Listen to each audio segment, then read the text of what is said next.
So if you've been trying every leadership tip and piece of advice that you can find out there, but you're still feeling like you're falling behind or treading water in your role, then it's important that you know the problem isn't you. Listen, I've worked with hundreds of managers in my high touch program that's called the New Manager Accelerator.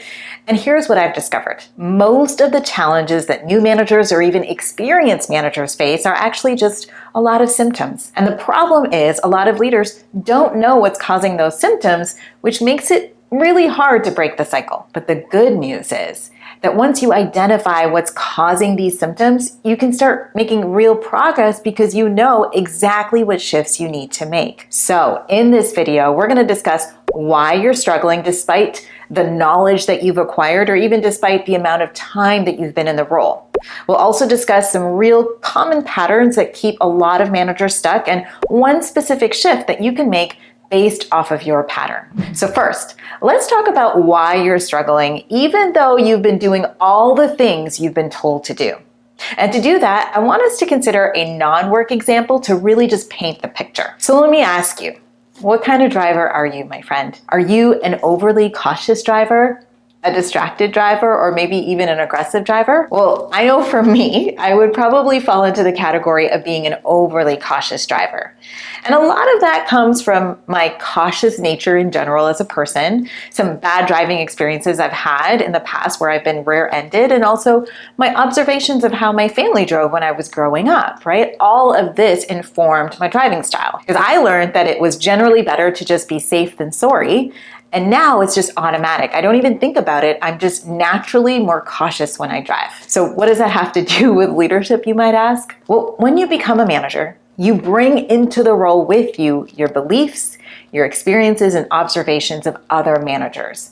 And all of these things shape how you operate. It essentially impacts your lens, right? And your habits, which shape the way you make decisions and show up as a leader. Now, this isn't a problem per se, but there are issues that can arise because sometimes we apply the lens that we have to every situation where it is not needed or even effective. Going back to my overly cautious driving habits, that might be great in a quiet neighborhood with school zones or when I'm driving by myself and have nothing else to do, right? But it can cause a lot of problems if I'm trying to merge onto a busy highway or if I'm driving with someone who's running late. Same thing goes with leadership. And this can be problematic for you in two ways. Number one, it could be that the patterns that served you well when you were an IC actually don't work the same way in your new leadership role. Or number two, those patterns might not be what the situation calls for. So for example, maybe your detailed approach works great when you're planning, long-term projects on your own, but then it slows down everything else when your team needs quick decisions during a crisis.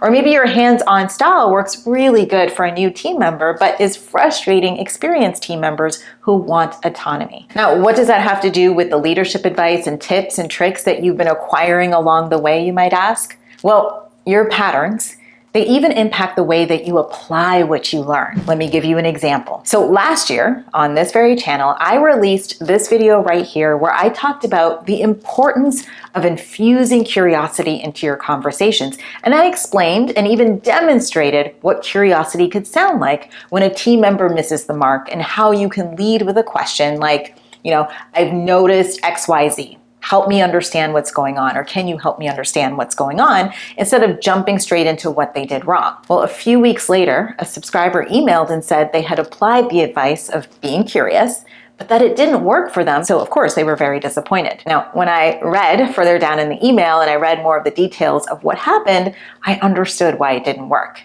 You see, their approach, even though they followed my advice, was still filtered through their people-pleasing pattern.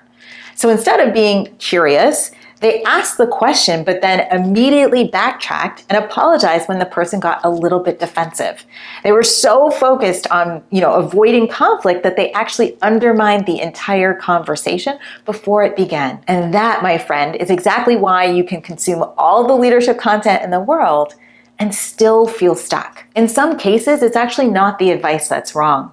It's your patterns, right, that are acting like a filter on everything that you're trying to implement. And this is exactly why my program, right, the New Manager Accelerator, has been so transformational for our clients. It's because it isn't just about information, right? It's designed to be high touch so that within week one, you can identify your specific patterns in order to help you apply the framework in a way that helps you lead. Because I know enough to know at this point that generic advice is not what you need, right? You need support in being able to implement the knowledge to the circumstance without getting derailed by how you're showing up and in general your approach.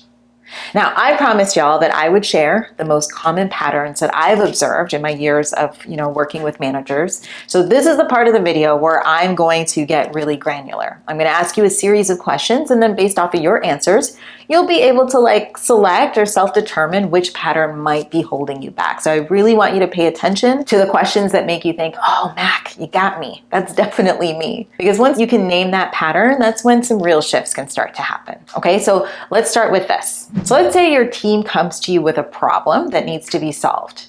What's your first instinct? Is it to tell them exactly what they should do, thus essentially just, solving the problem on their behalf? Or do you think to yourself in those instances that it would just be faster for you to do it yourself instead of to spend time training or coaching them?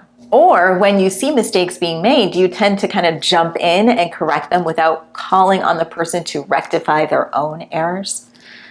Well, if you found yourself nodding and saying, yeah, that's me, to some of those things, then I would say you're most likely my overwhelmed overachiever. And this is the manager who works nights and weekends, just trying to ensure that everything is getting done to a very high standard, which, by the way, is a good thing. But it also comes at a great cost to your health, your personal life, and sometimes to the results, right? Because work is consuming your life, and as a result, there's this high risk of burnout. Okay, here's another pattern that is really common. So let's say you found yourself in a situation where you need to address a performance issue with your team member. Is your first thought to think, well, what if they think I'm being too harsh or unreasonable? Or I don't want to hurt anybody's feelings.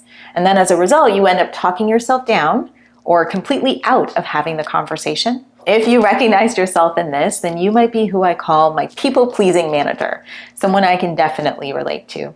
You see, we're the kind of managers who avoid having the tough conversations because we don't want to hurt feelings or because we want to completely avoid conflict, right?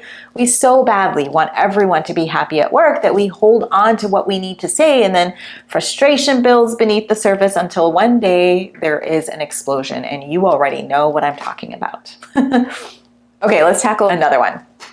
Are you the type of person who says this about their workday? So maybe A, I'm constantly putting out fires, or I never seem to get ahead of things, or I feel like I'm always reacting instead of planning. If that sounds like you might be who I call my reactive manager. And this is someone who feels like they're always one step behind, constantly dealing with urgent issues instead of preventing them, and never quite feeling like they have control of their schedule or their team's workload. Again, another risk of burnout. All right, let's do another one. So when you have to make a decision, what's your first thought? Do you think to yourself, I hope I get that right, or I should probably just check in with my boss on this before I make a move, or I wonder if they think I'm, insert, too young, inexperienced, any reason that you think you might not be good enough to be in the room. If those thoughts constantly spend time in your brain, then you might be struggling with uncertain authority. And this is someone who is constantly second guessing themselves, especially if they're younger or newer than some of the team members on the team. Right? They're always wondering if people actually respect them or if they're just being polite to their face. And then finally, have you ever gotten feedback from your manager or maybe HR like this? Hey, you need to work on your tone. Or, by the way, I've heard that your team feels like you're being way too direct, or people are saying that you are coming across as intimidating. If any of that feedback sounds familiar to you, you might be who I would call the results-focused manager. And this is someone who's trying to get the results, but the way it's being received is differently as intended, and therefore it's causing some friction. Now, if you recognized yourself in one or maybe more of those patterns, I just want to say, I don't want you to beat yourself up about it, because remember, so much of what's in those patterns are strengths.